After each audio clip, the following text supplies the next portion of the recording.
Мордовияда хош кылырга теләүчеләр елдан-ел арта бара. Быел аларның саны 150дән узып киткән. Әле шушы көннәрдә генә хаҗиларның соңгы төркеме Сәгуд Гарәбстаныннан туган якларына кайтты. Шул уңайдан Мордовияның диния нәзарәте һәм эшкуарлар аларны ылылап зур мәҗлес оештырды.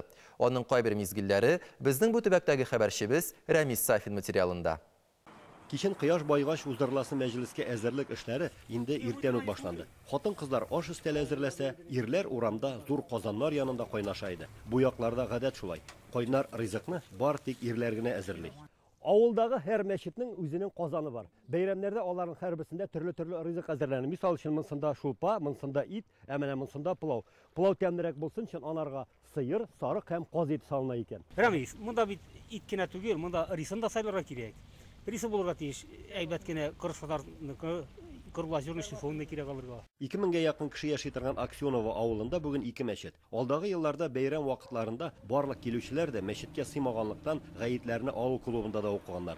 Менә шул вакытта юлдаш фермер хуҗалыгы башлыгы Рафик Фиткулов авылда тагын бер мәчет төзергә кирәк дигән фикергә килә. 1 ел элек төзелә башлаган мәчетне киләсе елда ачарга уйлыйлар. Бу мәчетне төзегәндүк мин хотел исемен бирегә первый президентның Татарстанныкын Ментимир Шарипович Шамеевныкын. Вот Аллах кушса тегелга хатим ачарга шал мәчетне кадәр июнь-июль айында. Моннан 10 еллар элек илдәге тотырыксызлык чорында Җирле Чапаев совхозы таралып барганда шушы авыл егете Рафик Фиткулов фермер хуҗалыгы оештырып җибәрә. Бүген ул 2000 гектар җирдә иген игә, эремегездә терлек асрый һәм атлар тота. Хуҗалыкның хәләл ризык җитештерүче ит колбаса цехы бар. Халыкның күпчелеге дин юлында.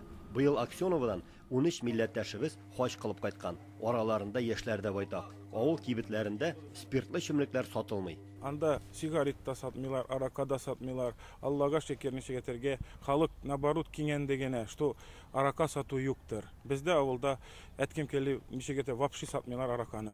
Авыл халкы, килгән кунаклар һәм яңа гына хаҗдан кайтучылар мәҗлес башланганчы авылның әле төзелеп кенә килүче яңа мәчетенә кичке намазга җыелдылар. Намаз башланыр алдыннан хаҗдан кайтучылар авылдашларын зәмзәм суы белән сыйладылар. Монда гадәт шундый. Хаҗга баручы һәр кеше 5-10 литр су алып кайта һәм мәчеткә китерә.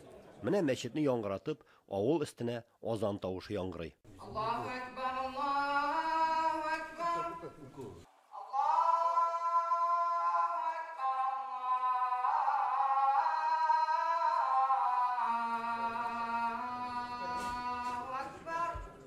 Өч кешене бер өстәл артына сыйдырган мәҗлестә Мордовия Республикасы авыл районнарыннан килгән имамнар һәм хаҗилар гына түгел, Идел буендагы өлкә һәм республикалардан чакырылган кунаклар да байтак иде.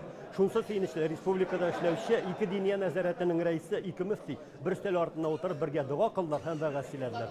Башка төбәкләрдән аермалы буларак Мордовиядә 3 мөфтият теркәлгән. Мәҗлестә шуларның икесе катнашты. Мөфтиләрнең күпчелеге берләшү һәм илдә бер генә мөфти булдыру ягында. Һәр регионда бер мөфти булып, мөселманнар бер хуҗага җыелып, бер сүздә булуыбыз артыграк булыр иде. Үз вакытында берничә ел элек мөселманнар бу нәрсәне тырыштылар, тормышка ирештергә кызганычка каршы килеп чыкмады.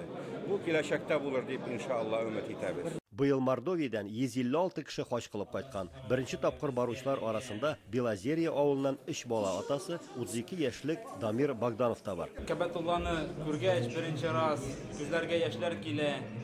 Ибар нәрсә белгәнеңне онытасың. Шундый изге җирләр.